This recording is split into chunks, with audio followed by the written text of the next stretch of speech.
ini bahaya banget kalau misalnya bisa kecuali satu persatu. Dan di sisi lain juga udah ada 2 tim yang ketemu kali ini. D51 dan Siren ya? Siren memang mempunyai rumah di daerah Sentosa dan D51 coba untuk menuju ke arah sana tapi setidaknya bisa dihadang oleh tim Siren. Udah mulai ada di firing, M4 sudah mulai dipegang juga karena Nino Gun skin start agak sedikit sulit untuk menggunakan dari M4A1 tapi masih dicoba tentunya untuk Eric di fase early sih menurut gue masih worth it banget. Udah mulai ada yang ngeras, Justin langsung mendapatkan trading damage di knockdown begitu saja dengan menggunakan plasma gun yang katal ya, dapetin satu pick off yang menuju ke arah dari tim Siren Esports.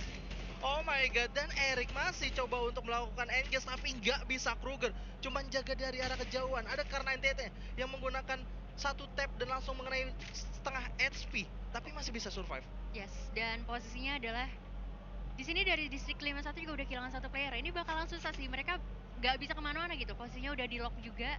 Sementara dari Siren walaupun udah kehilangan 2 player, tapi mereka bisa bergerak bebas, nyari vision yang terbaiknya. Yep. Cuma ini berbahaya banget sih. Oh dapet nggak di ada satu. fast 137 HP langsung terpick off gitu aja. 2 versus 2 Kruger. Gimana menakutkannya seorang Kruger kalau udah dikasih sniper atau AWM atau apapun itu yang bisa dipakai sama dia gitu. Sebagai AWPer yang sangat baik tentunya.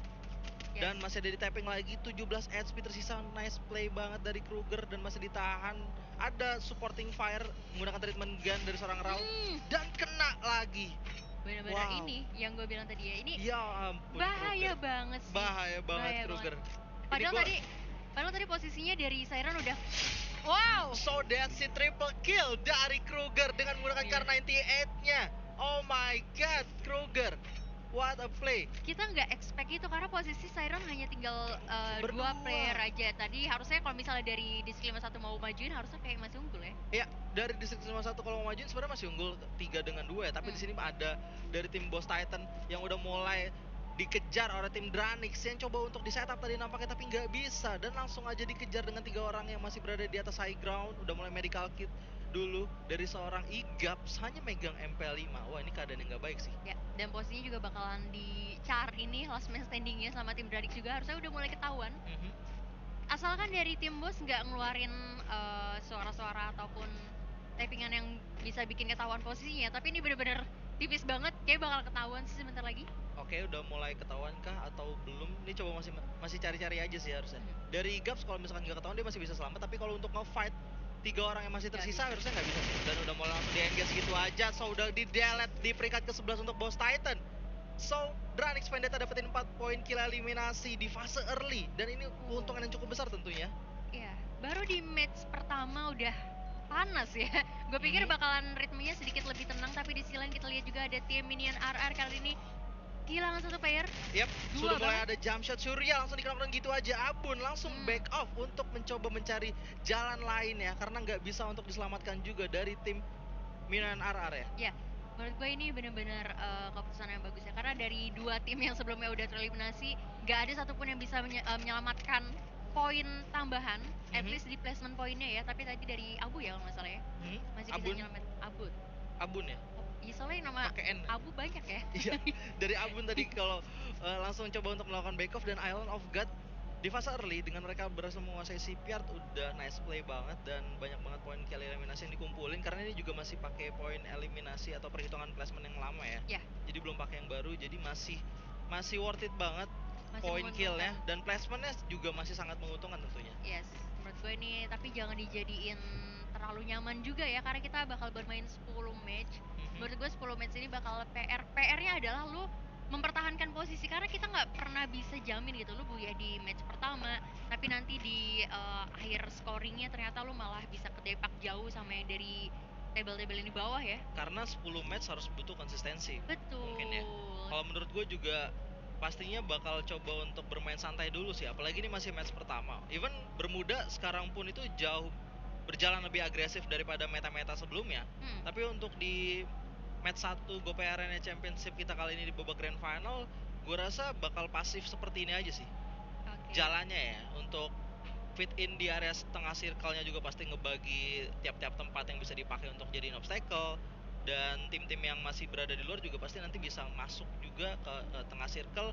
Sampai di circle ketiga harusnya masih rame sih kalau dari penglihatan gue ya, menurut gue ya. Karena mungkin udah rame di awal ya, tapi kalau bisa lo lihat itu di bawah lumayan cukup rame Harusnya sih dengan adanya UAV juga bakalan ketahuan, gue nggak tahu ya bakal kesorot juga atau enggak ke tim-tim yang lagi bermain kali ini.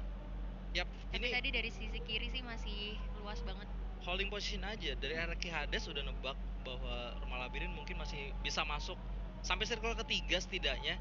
Jadi mereka udah holding di situ, tapi di sebelah mereka ada dari tim DG Sport itu di daerah Factory ya, dengan mereka melakukan setup seperti biasa yang sudah sering banget tim-tim lain lakukan juga, membagi 4 vision sekaligus dari arah luar Factory. Dan Factory ini gua rasa bakal coba jadi tempat objektif untuk tim lainnya, mungkin berasal dari luar circle, apalagi yang dari arah Pochinok mau menuju ke arah Clock Tower ya. Ya, apalagi tadi kalau nggak salah lihat dari Siren pun masih berada di Sentosa. Gue nggak tahu nih, bakal PR sih. Cap Tower tadi ada orang atau enggak ya? Enggak kayaknya tadi Captain ya. Kalau misalnya dari Siren mau masuk ke Pochinok sih kayaknya bakal bahaya banget, soal tadi gue lihat ada beberapa tim juga. Ya, tergantung dari Siren mau pilih jalur yang mana sih. Cape Town tadi agak sedikit free, tapi kalau misalkan dia mau naik ke atas peak, tadi ada Dranix ya, yang baru aja clearing up dari Boss Titan. Dan IOG di lain sisi ketemu oleh tim EVOS Esports. Gue lihat di sana ada satu knockdown yang udah diluncurkan ke pemain EVOS Esports. Ya, tapi belum ada ini ya, finishing juga. Ya, belum ada finishing, baru coba pick off manja aja. Ada UAV yang langsung nge-reveal posisi dari tim Rox dan Aero, yang dimana dari Rox sendiri ngebagi dua posisinya di arah Watchtower ya, dan ini dibagi dua-dua.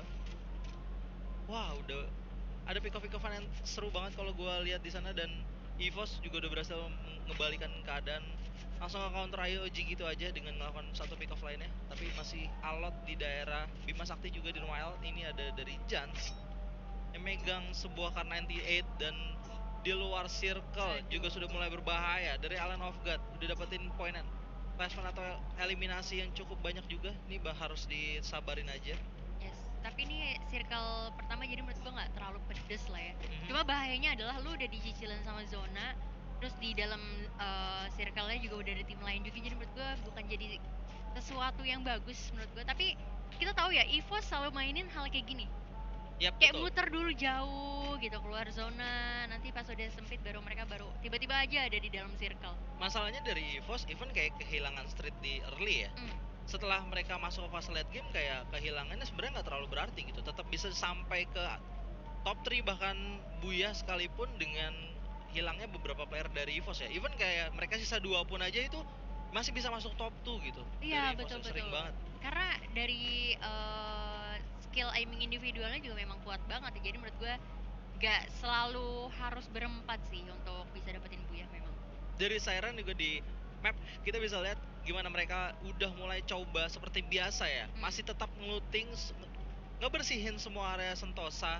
Terus mereka dengan circle pertama yang udah menuju ke circle kedua baru coba masuk ke dalam circle dengan melawan zona yang cukup udah lumayan sakit ya. Ya, udah masuk ke zona kedua, bakal menuju zona ketiga. Ini bakal bahaya, apalagi tadi daerah Pochinok, Factory sama Mars Electric rame ya, padat penduduk banget. Jadi menurut gue kayaknya bakalan PR sih untuk Siren kalau misalnya nggak segera ngamanin compoundnya. Ya, Siren pasti jalan dari arah belakang ke Mars Electric. Kalau misalkan circle-nya masih narik terus ke arah Factory atau enggak ke rumah labirin itu ditempati sama Ararki, dari Siren itu nanti bakal sulit banget buat nyebrangnya sih. Benar, PR ditembakin beberapa sisi ya. Ya, dan udah ada yang ketemu di sini dari Onyx Hyper, ngelihat satu player dari tim Dranix Vendetta. Akhirnya langsung melakukan back off gitu aja, vehicle-nya dipakai, dan udah mulai coba moving menuju ke arah teman-temannya lagi regroup di sana, dan udah mulai kembali set up dari Dranix Vendetta di arah labirin, dan ada Rumah Sultan juga yang menjadikan checkpoints untuk menunggu circle selanjutnya tentunya. Yes. Nah, gue mungkin untuk pembahasannya karena tadi dari Dranix Vendetta ada yang pakai vehicle ini lagi di buff dari semua kendaraannya. Semakin lebih cepat daripada patch sebelumnya ya, dimana tadi ada mobil-mobil tuh kalau nggak salah ditambahin 10 km per jam yang tadinya cuma mentok di 130, sekarang udah bisa sampai di 140. Dan itu artinya buat rotasi mobil sekarang worth it banget buat dipakai. Bener, apalagi ya untuk yang ngambil zona-zona ujung ya, menurut gue ini bakal berguna banget. Dan apalagi kalau misalnya ditembakin harusnya nggak terlalu cepet hancurnya juga nggak sih? Kalau misalnya cepet kayak lu bisa ngindarin lebih gesit gitu. Oke. Dan itu dari visionnya juga sekarang agak lebih lebar ya buat mobil ya. Gua rasa di sini update-nya dari arah motorbike sama jeep ya. Jeep yang kita ketahui cuman dapetin 100 km per jam itu udah sekarang di buff jadi 110 km/jam. Jadi masih bisa dipakai hampir semua kendaraan sekarang udah bisa dipakai harusnya kalau dari penglihatan gue ya. Dan ini ada yang mencoba untuk firing Hyper, Rusty, dan udah mulai moving lagi. EVOS masuk ke dalam circle. Ada satu squad yang udah menunggu di arah depan mereka. Ternyata Island of God kembali yang ketemu sama tim EVOS Esports. Oh, ini peperangan yang belum selesai sebenarnya. Ini bakal bahaya banget. Sam 13 bakal masuk ke kandang dari IOG kali ini, tapi masih bisa dihindarin dulu harusnya. Oke, udah meledak. Dari Sam 13 udah mulai melakukan setup, tapi masih menunggu teman-temannya. Ini nggak ada temannya sama sekali. Kalau telat sepersekian detik, bahaya banget buat Sam 13 nge-hold posisi dari Island of God yang udah mulai mepet ke garasi. Ya. Rainbow, Jixia udah mulai terknockdown juga. Ada dua, sebentar lagi langsung dilakukan tapping begitu saja dari seorang Rainbow menuju ke arah tim Dronix Vendetta. Jixia masih bisa di revive begitu saja, tapi dari Rainbow udah harus dijatuhkan oleh Onyx Hyper. Ada pelontar dari Devils dan langsung instan ke beberapa player dari tim Dronix Vendetta. Rusty udah mulai melakukan engage menuju ke arah dari tim Dronix, tapi masih ada covering up, dapetin satu player. Langsung aja duel lagi ke arah Maung di sana, dan masih ada Devil yang langsung datang sebagai pemain terakhir dari tim Dronix Vendetta yang nge-clearing up tim Onyx Hyper. Ya, at least ngamanin 1 kill point lumayan ya. Dan Dronix Vendetta kali ini udah ngumpulin 7 kill point. Menurut gue di early game map pertama pembuka 7 kill point ini sangat-sangat membantu sih.